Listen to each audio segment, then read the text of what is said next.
La idea que tenemos de este año era trabajar en general por todo el año el tema de la equidad y la desigualdad, iba a decir la desequidad, no sé, o la inequidad, ahí está la palabra. La inequidad y la equidad, digamos que del punto de vista de la economía política, digamos, ¿no? Hay mucho para decir de eso, digamos, la búsqueda de la equidad genera cambios en la economía política muy importantes, es decir, la estructura de cómo se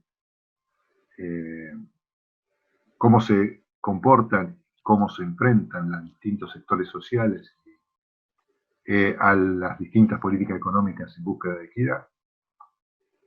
Y también cambia, de hecho, las formas y la organización económica como que se deben mover cada uno de los agentes económicos concretos, ¿no? Para poner un ejemplo, ya que en muchos de nuestros auditorios hay docentes o están ligados a la docencia. Y sobre todo, digamos, en los aspectos de la docencia privada. Si uno tiene una economía que tiende a la equidad, a la gente se le hace más complicado pagar la escuela privada, porque la maestra gana muy cercano a lo que gana el promedio de la gente. Entonces solamente queda, digamos, la escuela pública como elemento y las escuelas súper caras que van los tipos que puedan ganar mucho dinero, ¿no? Para poner un ejemplo, o se hace muy cara la cuota del club. ¿Por qué? Porque, digamos, lo que es el flujo de ingreso promedio se acerca uno con el otro. Entonces hay que cambiar ciertas cuestiones, ciertas organizaciones económicas y tiende, en mi opinión, y esto hay que discutirlo, digamos, ahí vamos a trabajar con un libro, en principio, ¿cómo es el que se llama, Emanuel, el libro? Las desigualdades en América Latina de Pérez Sainz. De Pérez Sainz, exactamente. Después tenemos un artículo de Rodríguez Weber que también tiene, que creo que ya está subido eso. Ese lo mandamos ya. Sí. En ambos... Trata también la desigualdad y la colonialidad. Claro. Bueno, no deja de ser el tema de la colonialidad un tema en este entramado de la desigualdad. Nacimos, nos conquistaron y nos pusieron desiguales, digamos, de movida. De ahí en más no pudimos más recuperar, y cuando lo hemos recuperado ha sido por corto plazo, por, digamos, algunos años, y siempre se nos vuelve en contra, digamos, ¿no? Más allá, bueno, en este contexto de sistema mundo, hablar y encarar este tema, sistema mundo, es el equivalente a hablar de colonialidad de poder, en mi opinión. Alguno lo puede discutir. Entonces lo que pensamos entre todos esto es primero hablar del tema de la deuda para tener idea. Pareciera ser que la deuda, digamos, ha quedado al segundo plano. Creo que eso es, digamos, alguna apariencia. No me parece que va a quedar en segundo plano. Los tipos que son acreedores no van a querer dejar de cobrar.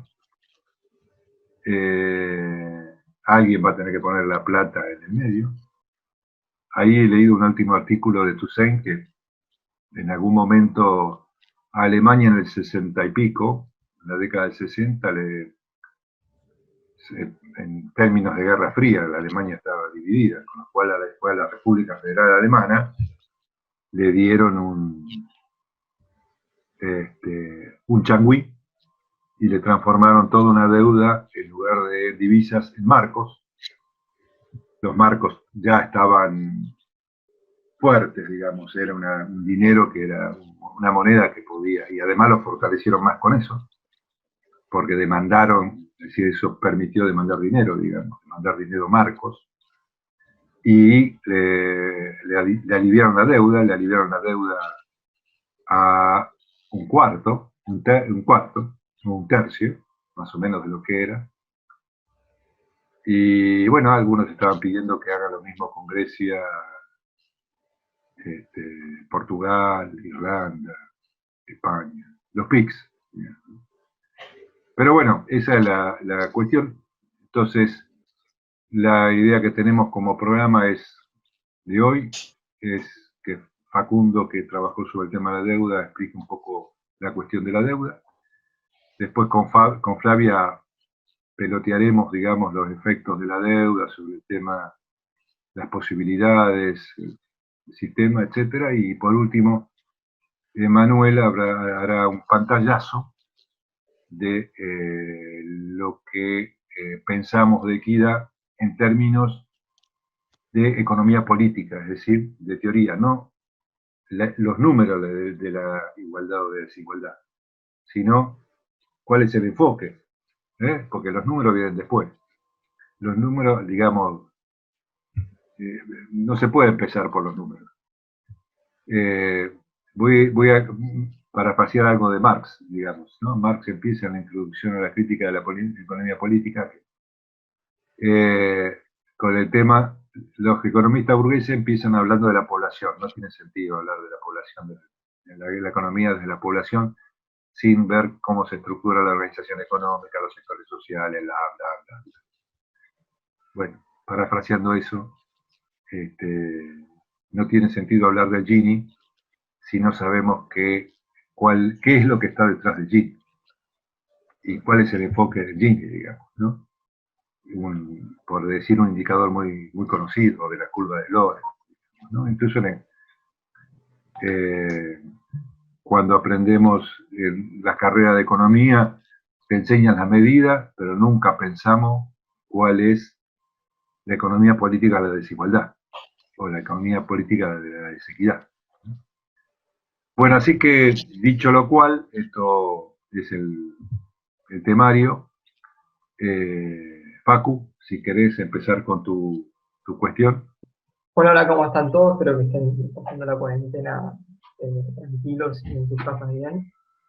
Yo un poco lo que iba a hablar era dar un poco un refuerzo, de explicar un poco las ideas que teníamos en el primer PowerPoint que mandamos y más o menos lo que pensábamos detrás de esos datos, ¿no?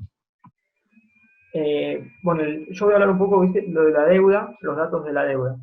En la primera diapositiva van a poder encontrar una tabla en la cual se desarrolla la deuda desde 2004 hasta 2019.